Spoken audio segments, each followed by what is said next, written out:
Hey, my flute friends. Good to see all of you. Thanks for coming to this lesson.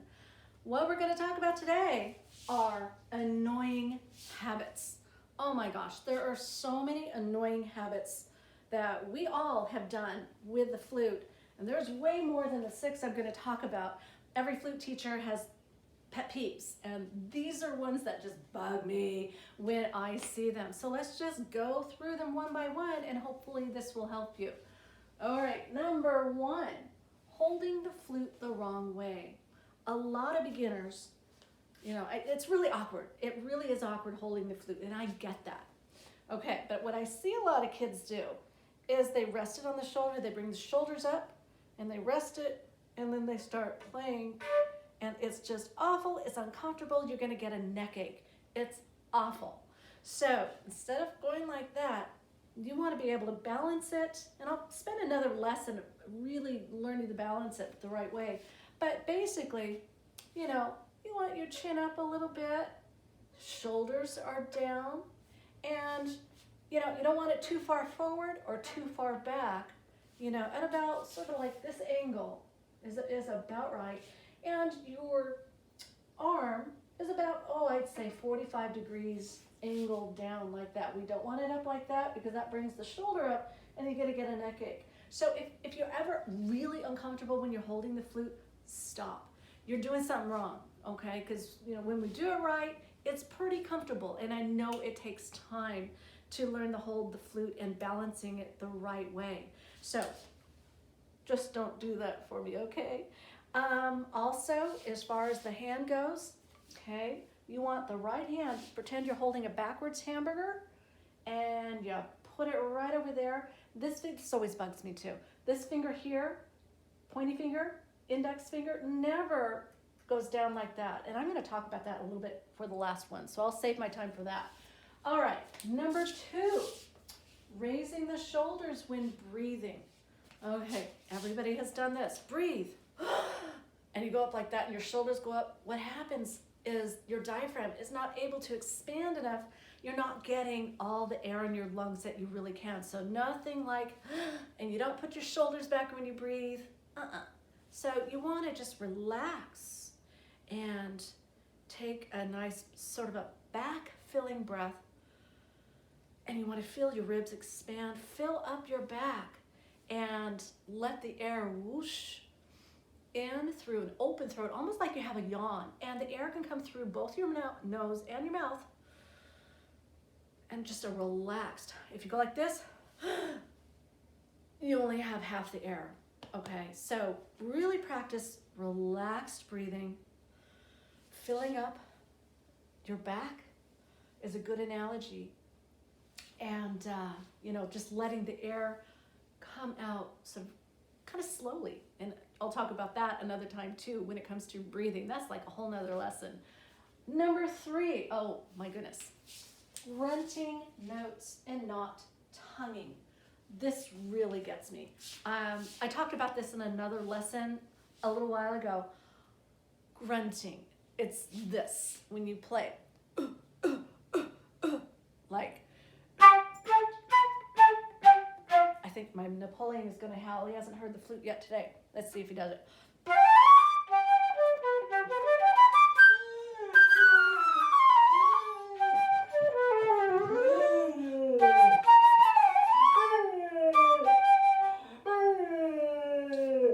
He does it every time. I love this dog. All right, so what was I talking about? Grunting our notes. Okay, we don't want to start by going, like, because we can't do it fast, like,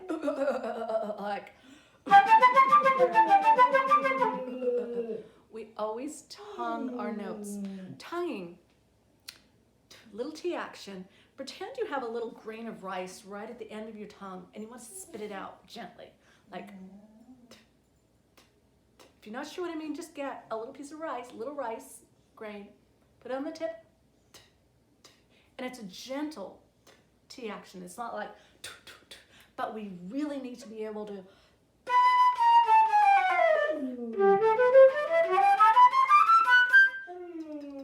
start every note. And unless it's a slur. But that's really important because it builds up the air pressure, and then your tongue just sort of releases it, and you get much better and cleaner notes. It's just so much better. So please, at the very beginning, tongue your notes. Little grain of rice to start every note. And it's gentle. No grunting, please. All right. Here's another good one. Standing the band way. When you get into band, usually that's around 9th grade. And I get it. I was in band too. And you're in parade mode or halftime show mode. And we flute players are taught to hold the flute like this. And your feet are basically out like that. Okay. So a lot of kids try to play like that, and then the stand is right in front of you, and it's really hard on your back. I had a student some years ago, and she was in high school band, and you know, we teachers always have you guys play scales, of course. And this girl had to march in place, you know, marching in place, you know, where you're going up like that. The way they did scales in her band was she had to march in place to do the scales. She came to my house for lessons, and when I asked her to play the scales, she said she could only do it when she's marching in place. Trust me, we don't do that when we're performing in orchestra. We're not marching in place or anything like that. So band, let's get rid of the band position. What we want to do is, and I'm going to demonstrate what my feet are going to look like. So I'm going to point it down and about like that. Okay. So I have a music stand right here next to me. We don't want to do this. We don't want to face the music stand. Your whole body is just facing forward the music stand, and it's really uncomfortable. So I had a teacher a while ago tell me to pretend you are going to serve a ball, like volleyball. So you kind of want this position. You want your left shoulder to sort of point to the stand, and your left foot, if you can see my left foot, is pointing towards the stand, pointing toward the stand. And the other foot is kind of like that. All right, my shoulder is pointing now to, my left shoulder is pointing to the stand.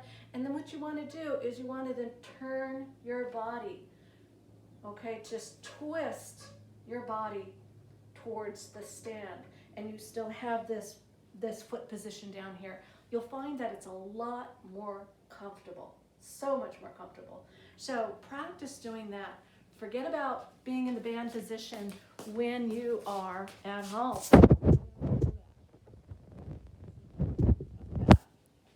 All right, how about tight, smiling lips? So the embouchure, that's the shape of your mouth. It takes time and patience to get it right. What we don't want to do is use a lot of muscles. And you don't want to smile. You don't want to go like this. It's so hard for me to do it. My cheeks are going to be achy. We don't want to do that. You'll get an awful airy sound if you do that. So we want to just relax the lips. They're like loosey-goosey lips. Got it? You want the corners of your lips to go back just very slightly. And what that does, it kind of straightens out your bottom lip. And then, this is still loosey-goosey. Corners back slightly. No smiling. And your lips are basically closed all the way across. Pretend that your lips are closed. And you're going pee. Little air is coming out through here. But the main thing is, you know, if you're playing and you have to go like this at the end because your cheeks are sore, stop what you're doing. Figure it out. You need to relax. Trust me, it's going to save you. What's next? Oh, this one gets me all the time. Claws for hands. What I mean is, let's see if you see it this way. Okay, this is like a claw.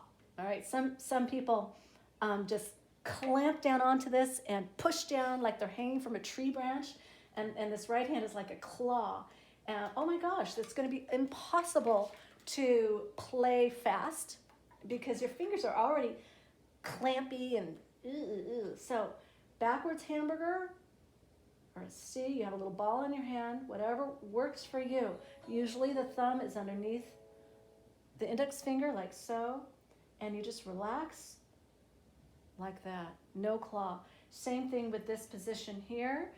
You don't want it up like that, okay? You want the hand down, the right position. This is curled around. You're holding, the flute is balancing on this part of your finger. So I think I have a lesson elsewhere where I talk about that, but the main thing is no claws, because that just rolls your flute back, and then that's gonna like do icky stuff for you, and you don't want that, okay? So it's like this, and again, the flute angle is at the same angle as your lips. Usually you want your head tilted just a little bit to the right. That's usually more comfortable. So it's all about being comfortable. I'm sure I missed a lot of other annoying habits out there, but hey, this should help, and I hope it does. So anyway, you can find me on lessonface.com, Catherine Hicks, if you want some private lessons with me. And please subscribe to my channel, and that way you can see posts anytime I do it. And you know what? Gonna love you and leave you. You guys have a wonderful day, and see you next time. Bye.